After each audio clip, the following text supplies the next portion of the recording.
Hello students, once again welcome back to your one and only most trusted Gyanjyoti coaching centre. তো students, আজকের ভিডিওতে আলোচনা করব তোমাদের ইউনিভার্সিটি অধীনস্থ ফার্স্ট সেমিস্টারে যাদের ইএনভিএস অর্থাৎ এনভায়রনমেন্টাল স্টাডিজ যাদের রয়েছে, তাদের কিন্তু আজকে 10টা এমসিকিউ নিয়ে কিন্তু আলোচনা করব বিস্তারিতভাবে আজকের এই ভিডিওতে।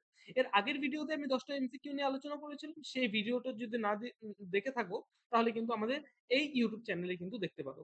ওকে, এবং আজকে কিন্তু আরো 10টা ইম্পর্টেন্ট কোয়েশ্চেন্স নিয়ে আলোচনা করব। ভিডিওটাকে লাস্ট পর্যন্ত দেখবে এবং হ্যাঁ, অবশ্যই খাতা পেন বের করে বসো এবং আমি মানে একটা একটা করে কোয়েশ্চেন্স আলোচনা করতে থাকবো এবং সেই কোয়েশ্চেন্স গুলোকে কিন্তু খাতায় নোট ডাউন করতে থাকবে, কারণ এই কোয়েশ্চেন্স গুলো কিন্তু পরীক্ষায় আসার সম্ভাবনা কিন্তু প্রবল রয়েছে।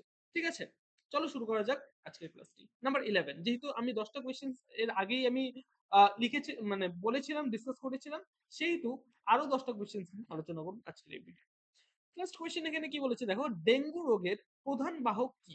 সেটা হচ্ছে এডিস মশা। ঠিক আছে, যেমন ওই আমাদের দিনের বেলা ঘুরে বেড়ায় না, সাদা কালো চেক চেক থাকে যে মশা, সেগুলোকে বলছে এডিস মশা। বুঝা গেল? ক নাম্বার হবে অ্যান্সার। নাম্বার 12, বায়ুমণ্ডলের যে গ্যাসটি সর্বাধিক প্রাপ্ত হয় সেটা হচ্ছে নাইট্রোজেন। নাইট্রোজেন কিন্তু এমন একটা গ্যাস যে গ্যাসের মধ্যে মানে বায়ুমণ্ডলে কিন্তু এই গ্যাসটি সর্বাধিক মুক্ত হয়। ওকে, নাম্বার 13, ভারতের কোন রাজ্য বাঘের রাজ্য নামে পরিচিত? খ নাম্বার হবে অ্যান্সার, সেটা হচ্ছে মধ্যপ্রদেশ। ওকে, নাম্বার 14, নিম্নলিখিত কোন উপাদানটির গতিবেগ সর্বোচ্চ?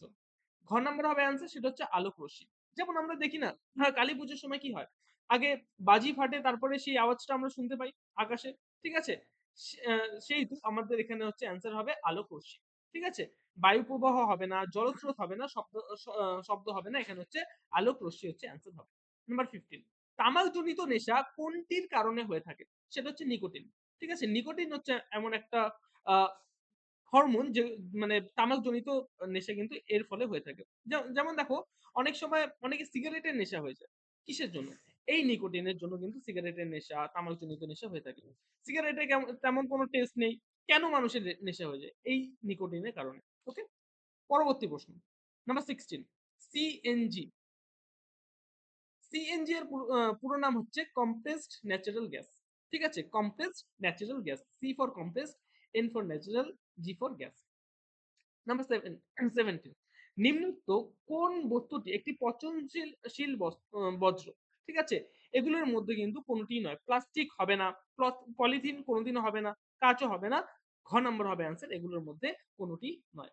ঠিক আছে, নাম্বার 18, নিম্নোক্ত কোনটি কোষের শক্তিঘর হিসেবে কিন্তু পরিচিত? ঘ নাম্বার হবে অ্যান্সার, সেটা হচ্ছে মাইট্রোকন্ড্রিয়া। ঠিক আছে, নাম্বার 19, কোন ধরনের উপাদানটি পৃথিবীর জীবমণ্ডলের উপাদান নয়? চাঁদ। ঠিক আছে, এখানে শিলা আমাদের জীবমণ্ডলের উপাদান, জল, বায়ু সব হচ্ছে জীবমণ্ডলের উপাদান। এখানে চাঁদ হচ্ছে এমন একটা জিনিস যেটা হচ্ছে জীবমণ্ডলের উপাদান নয়। নাম্বার 20, বায়ুমণ্ডলের কোন স্তরে তাপ বৈপরীত্য দেখা যায়? ক নাম্বার হবে অ্যান্সার, সেটা হচ্ছে ট্রোপোস্ফিয়ার। ওকে, তো স্টুডেন্টস, এই 10টা কোয়েশ্চেন্স নিয়ে আলোচনা করলাম আজকের এই ভিডিওতে। ভিডিওটিকে ভালো লাগলে অবশ্যই লাইক করবে, চ্যানেলে নতুন থাকলে চ্যানেলটিকে সাবস্ক্রাইব করবে, কারণ এই ইউটিউব চ্যানেলে কিন্তু এই ধরনের ইনফরমেটিভ কন্টেন্টস কিন্তু আমরা তোমাদের জন্য কিন্তু নিয়ে আসতে থাকি প্রতিনিয়ত। তো স্টুডেন্টস, দেখা হচ্ছে আর একটা নতুন ভিডিওতে নতুন কোন টপিকের সাথে। Till then, keep learning, keep exploring. Thank you so much.